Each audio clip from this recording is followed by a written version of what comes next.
Bonjour à toutes et à tous. Cette petite vidéo pour vous lancer une alerte sur ce qui est en train de se passer à l'Assemblée nationale et qui est extrêmement grave. Ce jeudi 8 juin, c'est la niche du groupe Lyot. Et dans le cadre de cette niche, le seul jour où on peut inscrire des textes à l'ordre du jour, eh bien, la NUPES a co-signé un texte avec le groupe Lyot pour abroger la retraite à 64 ans, donc la supprimer. Il se trouve qu'en ce moment, il y a une grosse bataille à l'Assemblée nationale avec un gouvernement qui essaye de faire pression et sur l'Assemblée, et sur la présidente de l'Assemblée, et sur le président de la Commission des finances, et sur l'ensemble des oppositions pour qu'on ne discute pas ce texte. Je vous explique. Dans les retraites, vous avez suivi, on a déjà eu de la part du gouvernement un loto autoritaire absolument incroyable qui n'a jamais été vu en Ve République. Le 49.3, ça permet, vous avez compris, d'adopter un texte sans qu'il soit voté, puisque, vous le savez, l'Assemblée nationale allait voter contre la retraite à 64 ans.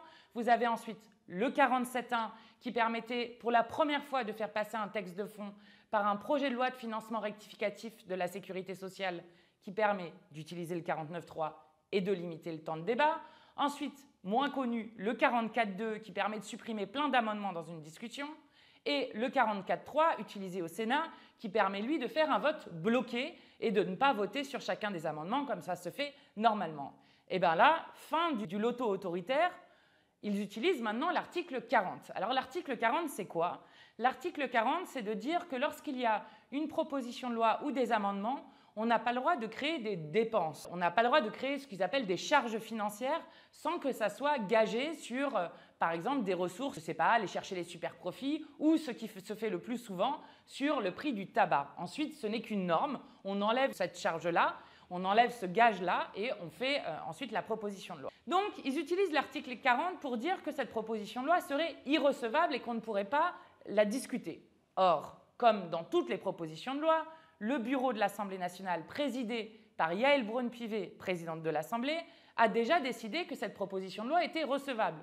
Donc, il n'y avait pas de problème. Et ça va dans la coutume de ce qui a été fait depuis des années et des années sur cette question-là pour permettre une initiative parlementaire. Je vous dis à quel point c'est un prétexte. En fait, il y a quelques semaines, on a discuté d'un texte qui s'appelle « Bien vieillir ».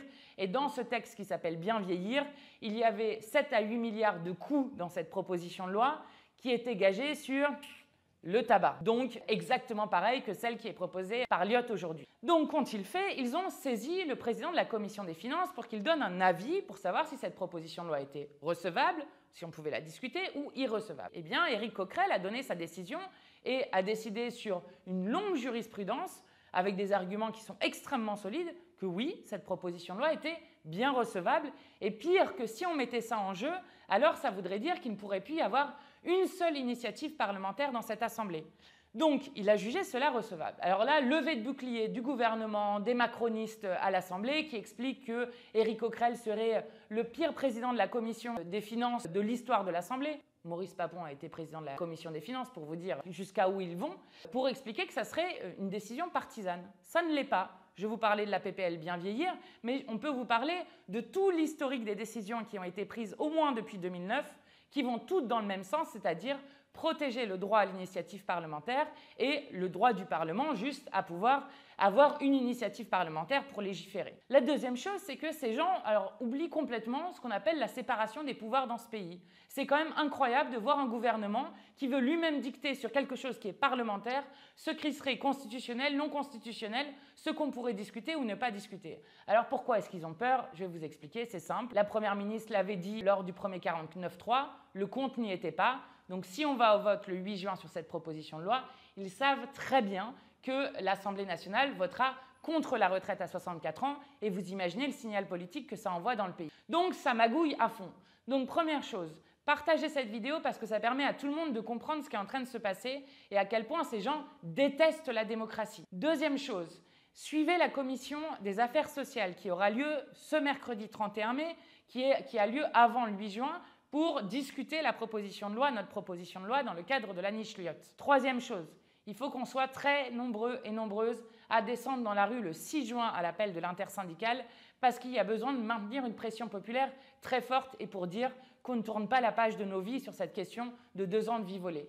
Et puis quatrième chose, le 8 juin, nous pouvons voter l'abrogation de la retraite à 64 ans, ce qui serait un énorme point d'appui dans la bataille qu'on continue de mener. quel que soit ce qu'ils utilisent, 49.3, 47.1, 44.2, 44.3, article 40, eh bien, en démocratie, c'est le peuple qui doit avoir le dernier mot. Donc on continue la bataille plus que jamais. On a besoin de vous, on a besoin de faire en sorte qu'on dise partout aux macronistes qu'on est en train de voir les magouilles qu'ils sont en train de faire et qu'on refuse qu'ils jouent avec la démocratie de manière aussi dangereuse que ce qu'ils sont en train de faire.